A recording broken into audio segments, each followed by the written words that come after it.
All right, today we want to talk about Ohm's law. This guy named Ohms, way back when in the 1800s, discovered this relationship between voltage, amperage, and resistance, and how they all interact with each other. And when you change one, it modifies the others, or will modify at least one of the other variables. So to demonstrate that today, I've got a high voltage adjustable radiant heat 4-element variable time terminated food heating device with a kinetic completion ejector, also known as a toaster. We're going to kind of show you how all this works. So to test Ohm's law, I need to have, I need to check all my three variables. One of the things I'm going to do is I'm going to start with resistance on this while the elements are cool, because when the elements warm up, they tend to change slightly. So we're going to get the closest numbers. Let's do this while my toaster is not plugged in, because of course that's the only way we can check resistance, right? So I'm going to put my clips on my meter connections.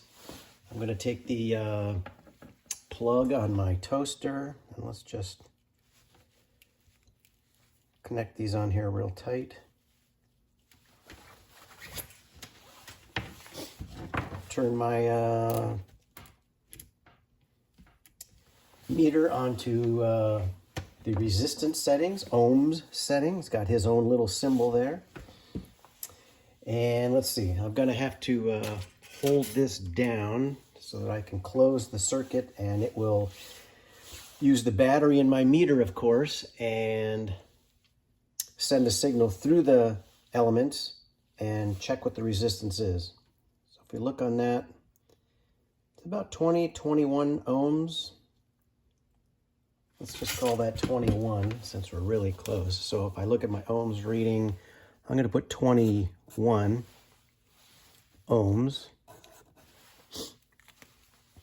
And I guess I should back up in this and that. This is the traditional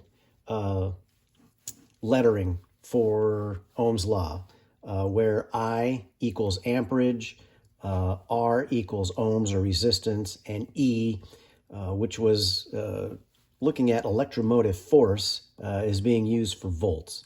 So a little bit different terminology when Ohms came up with this.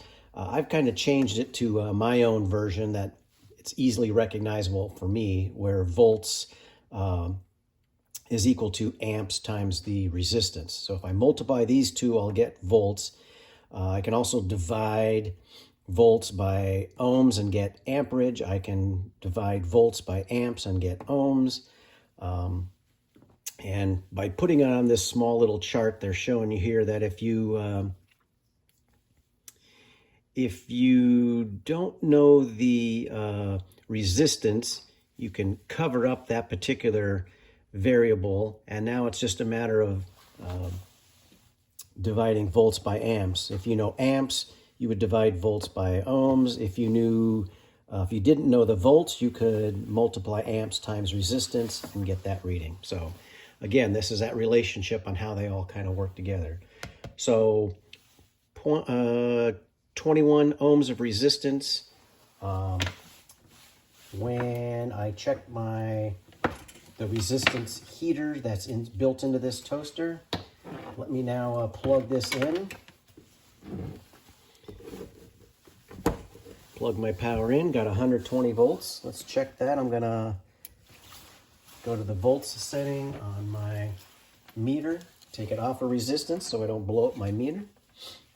And I'm gonna check real careful where these two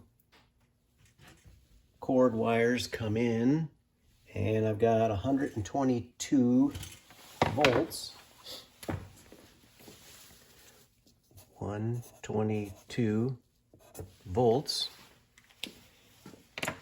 And then for my last reading, I want to get the amperage of this device. So I've split the cord slightly so I can get my meter in here and check just one one leg of power at a time.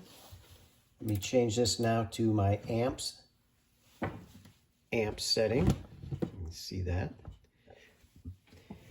And on this toaster, you'll be able to see that there's a small coil down here, and that's what energizes and holds my knob down until the toasting is complete.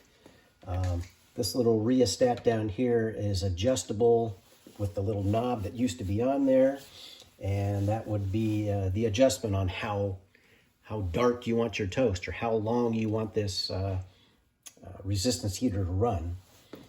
So you can see on my meter here, it's about 6.5, just about 6.5. 6.5 amps. And I don't know if you can see in there or not, but the elements are starting to get nice and toasty and red hot, so they're doing their job. So let me hit this other little button, stop our process here. So here's our Ohm's law. 6.5 amps multiplied by 21 ohms. It's going to give you about 122 volts. And if I didn't know my resistance, I could multiply divide 6.5 into 122, and it would give me about 21. If I didn't know my amperage, I could divide my voltage by my resistance, and I would be able to get pretty close to what that is.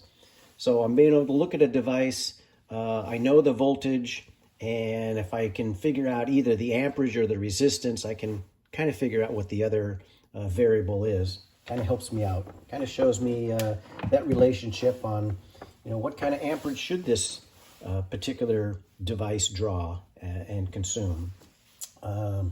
Once you have that information, the next step of watts, we're able to just take the amperage reading and the voltage reading, multiply those two together, and it should give us the watts. So if I look at my amps at 6.5 times my volts of 122, that gives me it's about 700 watts. And I'm not check this, but let me see if we can read this on the camera. And it says Walmart 2-slice toaster model TSKP201, 120 volts, 60 hertz, 750 watts. So yeah, if I'd done the math a little better, it would have been able to show me a little bit closer. That's 750 watts. Okay. So kind of interesting. And another interesting thing is if we take watts, we multiply it by 3.41, you're able to get BTUs. So 3 times 7, it's about 2,100, 2,200 BTUs of heat are created to heat your toast. Make your white toast into brown toast. I think it's kind of interesting. Anyways, that's Ohm's law. Hope you guys enjoyed that.